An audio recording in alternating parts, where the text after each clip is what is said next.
सात समंदर पार बैठकर पूरी दुनिया को अपनी उंगलियों पर नचाने का ख्वाब देखने वाले अमेरिका की एक और डकैती वाली साजिश बेनकाब हो चुकी है। वॉशिंगटन की गद्दी पर बैठते ही डोनाल्ड ट्रंप ने अंतर्राष्ट्रीय नियमों को पैरों तले कुचलकर जिसकी लाठी उसकी भैंस वाला वो गंदा खेल शुरू कर दिया है, जिसने पूरे मिडिल ईस्ट को बारूद के ढेर में तब्दील कर दिया है। अपनी औकात और साख खो चुकी ये महाशक्ति अब खुलेआम सीना जोरी और डकैती पर उतर आई है, जहां ईरान की जब्त की गई अरबों डॉलर की गाढ़ी कमाई पर डाका डालकर उसे अपने चमचों में रेवड़ियों की तरह बांटने का ताना बाना बुना जा रहा है। ट्रंप प्रशासन दुनिया के सामने खुद को इंसाफ का मसीहा साबित करने का चाहे जितना भी ढोंग कर ले, लेकिन सच तो यह है कि अमेरिका की फितरत हमेशा से अपना काम बनता और भाड़ में जाए जनता वाली रही है, जो दूसरों के आशियाने उजाड़कर अपनी सियासत की रोटियां सेकने की ताक में रहता है। नमस्कार, बहुत स्वागत है आपका। विश्व युद्ध देख रहे हैं आप, मैं हूं आपके साथ इशिका त्यागी।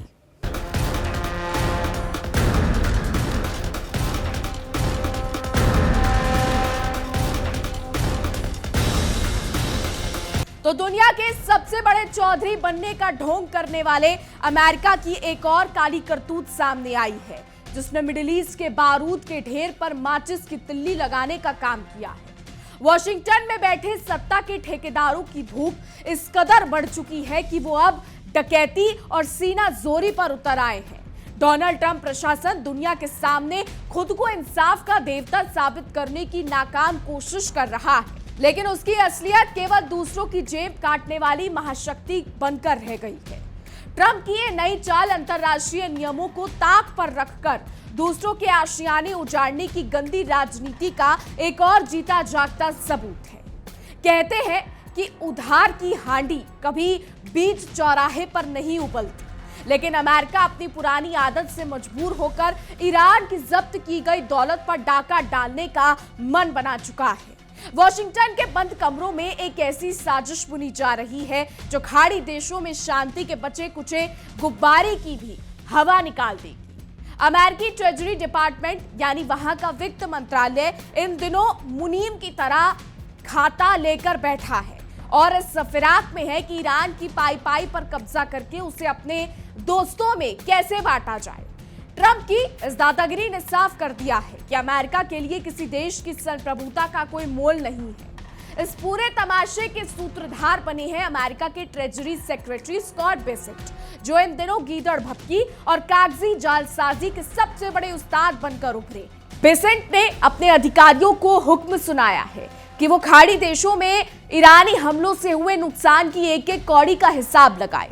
अमेरिका चाहता है कि इस तथाकथित नुकसान का पूरा बिल ईरान की फ्रीज की गई संपत्तियों से वसूला जाए, जो कि सरासर अंधेर नगरी और चौपट राजा वाला खेल है।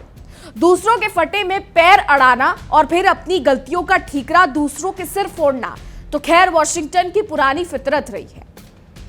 ईरान और अमेरिका इजराइल गठबंधन के बीच सुलगती इस आग ने मिडिल ईस्ट को एक ऐसे मुहाने पर लाकर खड़ा कर दिया है जहां से वापसी का रास्ता सिर्फ तबाही और सिर्फ तबाही की ओर जाता है। अमेरिका ये भूल रहा है कि रस्सी जल गई पर बल नहीं गया। ईरान ने साफ कर दिया है कि उसकी फ्रीज की गई संपत्ति उसके स्वाभिमान का मुद्दा है। वॉशिंगटन की इस नई पैंतरेबाजी से पूरा इलाका बारूद के ढेर में तब्दील हो सकता है, क्योंकि अमेरिका अब केवल ईरान की जब्त संपत्तियों तक ही सीमित नहीं रहना चाहता, बल्कि उसकी नजरें ईरान के उन एसेट्स पर भी हैं जो अभी तक उसकी पहुंच से काफी ज्यादा दूर थे। अमेरिकी ट्रेजरी विभाग के इस नए और विवादित प्रस्ताव की बात करें तो ये केवल भविष्य की मरम्मत का बहाना नहीं है, बल्कि ये तो चोरी ऊपर से सीना जोरी वाली बात हो गई है। इस प्लान के तहत ईरान की फ्रीज संपत्तियों का इस्तेमाल न केवल आने वाले समय में होने वाले हमलों के पुनर्निर्माण और मरम्मत के लिए किया जाएगा, बल्कि पहले हुए नुकसान का हर्जाना भी इसी पैसे से वसूला जाएगा। अमेरिका ने खाड़ी देशों में अपने सैन्य ठिकानों को बचाने के नाम पर ईरान की गाढ़ी कमाई को हड़पने का ये जो चक्रव्यूह रचा है, वो उसकी उपनिवेशक मानसिकता को उजागर करता है। इतिहास गवाह है कि अमेरिका जब भी कहीं पैर पसारता है, वहां सिर्फ बर्बादी की इबारत लिखी जाती है। कुवैत और बहरीन पर ईरान के हालिया हमलों के ठीक बाद अमेरिका ने जिस तरीके से ये कदम उठाया है, उसने पहले से ही नाजुक दौर से गुजर रहे राजनयिक प्रयासों की पीठ में छुरा घोंपने का काम किया है। ईरान ने भी दो टूक शब्दों में चेतावनी रखी है कि अगर खाड़ी देशों की जमीन का इस्तेमाल उसके खिलाफ किसी भी हमले के लिए हुआ तो वो इन मुल्कों को कड़ा सबक सिखाने से पीछे नहीं हटेगा। लेकिन ट्रंप प्रशासन को शांति से ज्यादा अपनी जेब भरने और तनाव भड़काने में मजा आता है।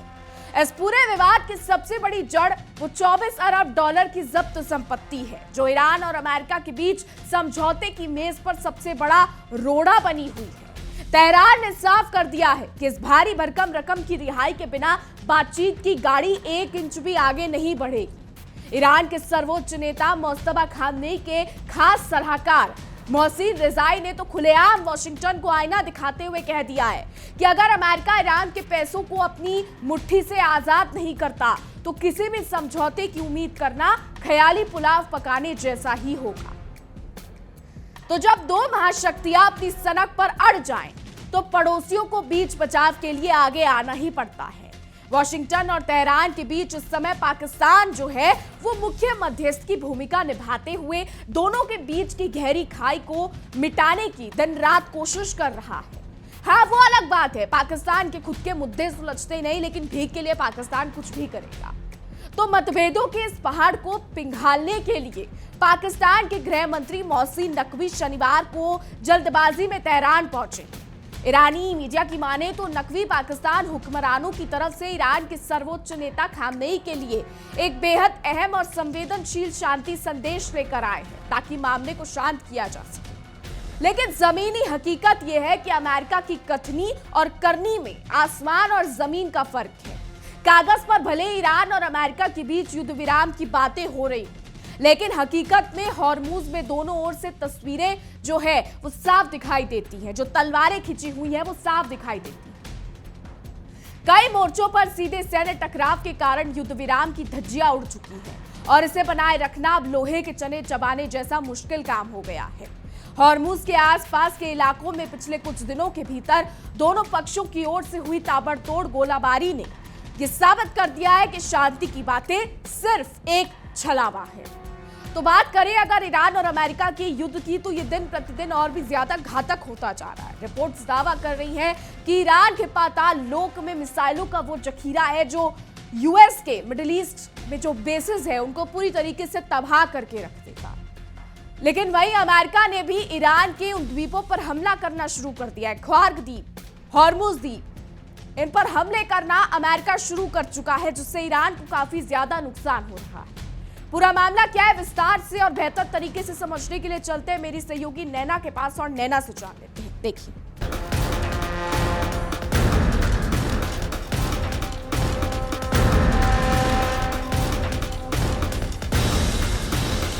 ईरान का ये हिस्सा और ये वो तमाम अलग अलग द्वीप हैं जो कहीं ना कहीं ईरान की बड़ी ताकत है, जिसमें खार्ग द्वीप लगातार हम इधर की तरफ देखते हैं। खार्ग द्वीप कितना खास है। लेजर टुनूब की बात हो, किश की बात हो, फारूक, सिरी, अबू मूसा, केशम द्वीप, ये वो इलाका, इसके बारे में और बताएंगे। हॉर्मुज द्वीप जो लगातार यहाँ पर बड़ा एक तरह से चर्चित और विवादित है ही, लारक द्वीप और ग्रेटर टुनूब। अब केशम और हॉर्मुज ये दोनों बहुत नजदीक हैं। ये हॉर्मुज का जो हिस्सा जहां से लगातार टोल वसूली की या घेराबंदी की बात है, लेकिन ये है केशम द्वीप का हिस्सा। अगर आप इसे गौर से देखेंगे, समंदर के ईरान का अगर बात की जाए तो ये एक तरह से पावर सेंटर कहा जाता है, जिसमें खार्ग द्वीप है, केशम द्वीप है, लेजर टुनूब है, किश, फारूक, सिरी, अबू मूसा, ग्रेटर टुनूब, लारक और हॉर्मुज। पाताल लोक में ही एक तरह से उसकी पूरी की पूरी ताकत बसी हुई है। विशाल भूमिगत नेटवर्क कैसा है उसका जरा समझिए। ईरान ने पिछले 30 वर्षों में कई सुरंगों का निर्माण किया। पहाड़ों के नीचे कंक्रीट की विशाल सुरंगें बनाई गई और इन सुरंगों पर बंकर बस्टर बमों का भी एक तरह से असर जो है वो बहुत सीमित हद तक होता है। यानी कि अगर इन पर बमों की वर्षा भी हो जाए तो बहुत ज्यादा असर इन बंकरों को पड़ने वाला नहीं है। अब मिसाइल सिटी की अगर बात की जाए, दावा किया जा रहा है कि ईरान की जो मिसाइल सिटी एक बार वो फिर से सक्रिय हो चुके हैं। ईरान ने अपनी मिसाइल सिटी को रिकवरी के तौर पर एक बार फिर से युद्ध स्तर पर तैयारी की और रिकवरी काफी हद तक कर दी। ईरान ने ज्यादातर मिसाइल सिटीज को फिर से सक्रिय कर दिया और ये ठिकाने अमेरिका और इजराइल के हमलों में दरअसल क्षतिग्रस्त हो गए थे।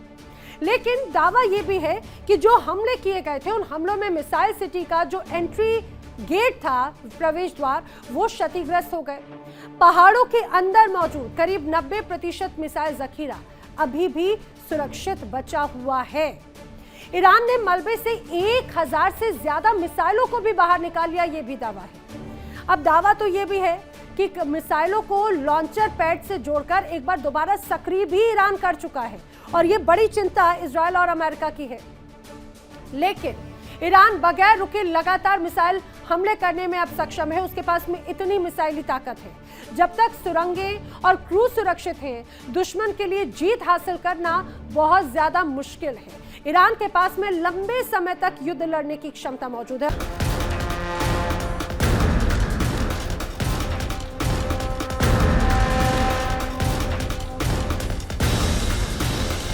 बहुत शुक्रिया नैना आपका। तो मिडिल ईस्ट में अमेरिका की इस नौटंकी के बीच दुनिया के दूसरे कोने में भी एक नया बवंडर उठ खड़ा हुआ है, जिसने वॉशिंगटन के नीति निर्माताओं की रातों की नींद और दिन का चैन छीन लिया है।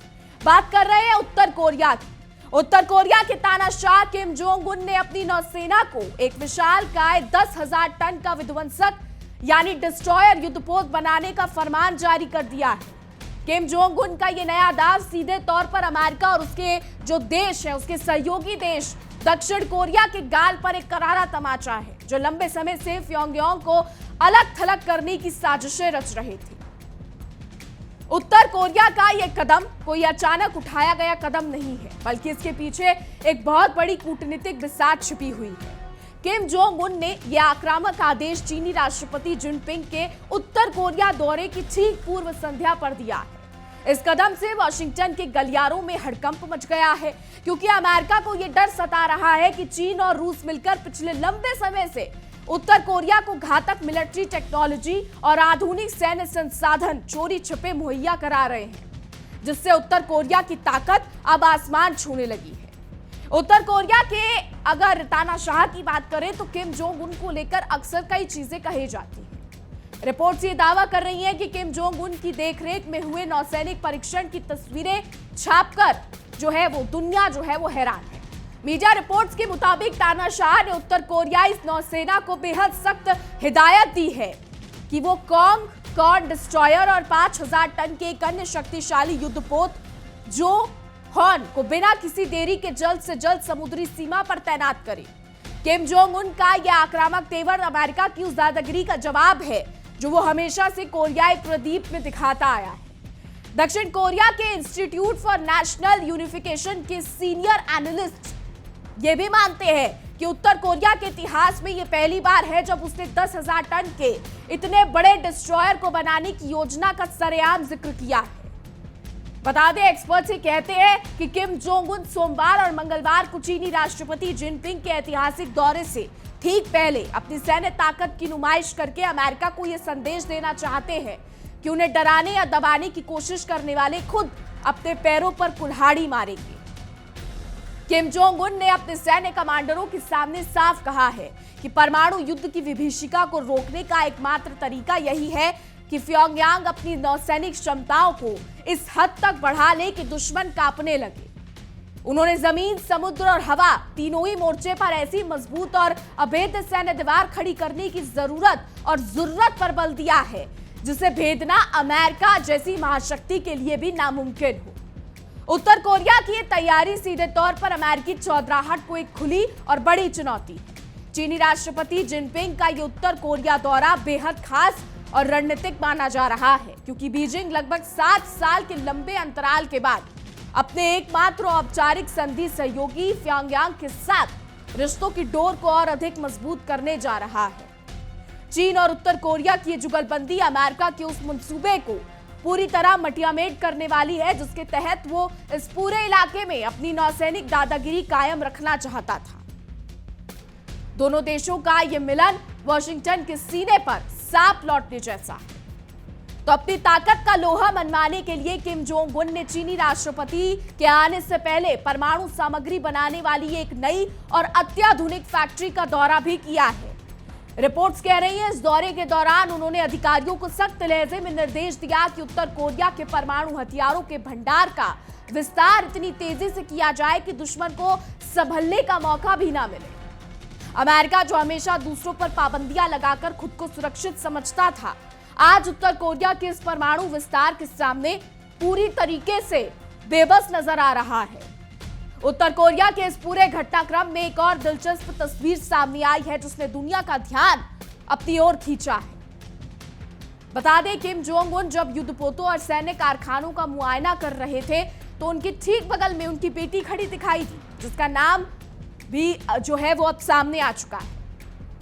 रणनीतिक विश्लेषक इस तस्वीर के गहरे मायने निकाल रहे हैं और किम जू ए को उत्तर कोरिया के अगले सर्वोच्च उत्तराधिकारी के रूप में देखा जा रहा है। किम जू ए जो है वो किम जोंग उन की बेटी है, जो भविष्य में अमेरिका के खिलाफ इस जंग को जारी रखेगी। हालांकि उत्तर कोरिया का ये सैन्य सफर इतना आसान भी नहीं रहा है और उसे कुछ हादसों का सामना भी करना पड़ा है। मई 2025 में उत्तर कोरिया ने खुद ये स्वीकार किया था कि बंदरगाह पर एक लॉन्चिंग समारोह के दौरान उसका 5000 टन का एक डिस्ट्रॉयर आंशिक रूप से समुद्र में पलट गया था। उस समय किम जोंग उन ने इस बड़ी लापरवाही पर अधिकारियों को कड़ी फटकार भी लगाई थी और इसे आपराधिक कृत्य करार देते हुए दोषियों के खिलाफ सख्त कार्रवाई के आदेश दिए थे। लेकिन उत्तर कोरिया ने हार मानने के बजाय गिरकर संभलने की नीति अपनाई और उस क्षतिग्रस्त युद्धपोत को तुरंत राजन बंदरगाह पर भेजकर उसकी मरम्मत का काम युद्ध स्तर पर पूरा करवाया। इसके ठीक अगले महीने एक और भव्य लॉन्चिंग समारोह का आयोजन किया गया, जहां इस युद्धपोत को नया जीवन देते हुए इसका नाम कॉन रखा गया और इसे नौसेना के बेड़े में शामिल किया गया। ये घटना दिखाती है कि अमेरिकी प्रतिबंधों और दबाव के बावजूद उत्तर कोरिया की सैन्य मशीनरी रुकने वाली नहीं है। कुल मिलाकर देखा जाए तो दुनिया के दो अलग अलग कोनों में चल रही ये हलचलें अमेरिका के ढहते साम्राज्य की कहानी बयां कर रही हैं। एक तरफ जहां मिडिल ईस्ट में अमेरिका ईरान के पैसों को हड़पने की नीच हरकतें करके अपनी साख खो रहा है, वहीं दूसरी तरफ कोरियाई प्रदीप में चीन, रूस और उत्तर कोरिया का त्रिकोण उसकी तानाशाही को जमींदोज करने के लिए तैयार खड़ा है। ट्रंप प्रशासन को अब यह समझ लेना चाहिए कि काठ की हांडी बार बार नहीं चढ़ती और दुनिया को अपनी उंगलियों पर नचाने का उसका दौर अब हमेशा के लिए खत्म होने जा रहा है। तो इधर अमेरिकी ट्रेजरी विभाग अपनी तिकड़मों से ईरान को घेरने की फिराक में है, तो उधर तेहरान ने भी अपने तेवर कड़े कर लिए हैं। ईरान इस बात को अच्छी तरीके से जानता है कि अमेरिका केवल ऊंची दुकान फीके पकवान का एक और उदाहरण पेश कर रहा है, जिसके पास खोखली धमकियों के अलावा कुछ नहीं बचा। ट्रंप प्रशासन अगर ये सोचते हैं कि वो अंतरराष्ट्रीय मंच पर अपनी मनमर्जी चलाकर ईरान को घुटने टेकने पर मजबूर कर देगा, तो ये उसकी बहुत बड़ी भूल है। ईरान ने साफ कर दिया है कि वो अपनी एक एक इंच जमीन और एक एक पाई की हिफाजत के लिए किसी भी हद तक जाने को तैयार है। वॉशिंगटन की सोची राजनीति ने खाड़ी के अन्य देशों को भी असमंजस की स्थिति में डाल दिया है, क्योंकि वो जानते हैं कि गेहूं के साथ घुन भी पिसता है। अमेरिका तो 7 समंदर पार बैठा है, लेकिन अगर ईरान के सब्र का बांध टूटा तो उसकी पहली जो आंच है इन खाड़ी देशों पर ही आएगी। ट्रंप प्रशासन अपने फायदे के लिए इन मुल्कों को ढाल बनाकर इस्तेमाल कर रहा है, जिससे इस पूरे क्षेत्र की सुरक्षा दांव पर लग गई है। अमेरिकी नीति निर्माताओं की इस आस्तीन के सांप वाली फितरत को अब खाड़ी के देश भी धीरे धीरे समझने लगे हैं, जो अपनी जमीन को अमेरिकी जंग का अखाड़ा नहीं बनने देना चाहते। दूसरी तरफ उत्तर कोरिया का 10,000 टन का ये नया विध्वंसक युद्धपोत केवल दक्षिण कोरिया के लिए ही नहीं, बल्कि प्रशांत महासागर में तैरते अमेरिकी नौसैनिक बेड़ों के लिए भी काल बनने की क्षमता रखता है। किम जोंग उन का यह दाव सीधे तौर पर अमेरिका की उस हेकड़ी को चुनौती है, जिसके दम पर वो पूरी दुनिया के समुद्री रास्तों पर अपना एकाधिकार समझता था।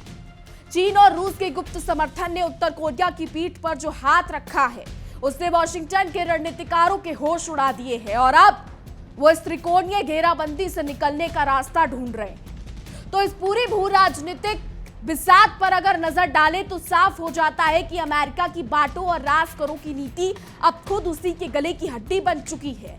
एक तरफ जहां वो मिडिल ईस्ट में ईरान की संपत्ति डकारने की योजना बनाकर अपनी बची कुची साख की सरेआम नीलामी कर रहा है, तो दूसरी तरफ एशिया प्रशांत क्षेत्र में उसकी दादागिरी को किम जोंग उन और जिनपिंग की जोड़ी मिलकर नेस्तनाबूद करने में जुटी है।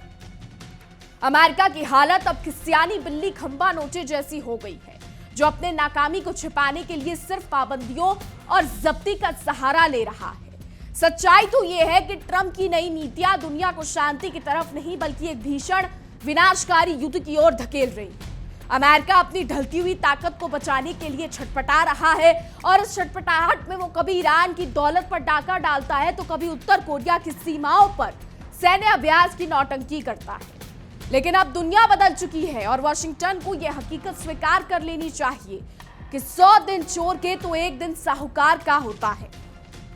अमेरिका का ये आक्रामक और लालची रवैया ही एक दिन उसके वैश्विक साम्राज्य के पतन का सबसे बड़ा कारण बनेगा।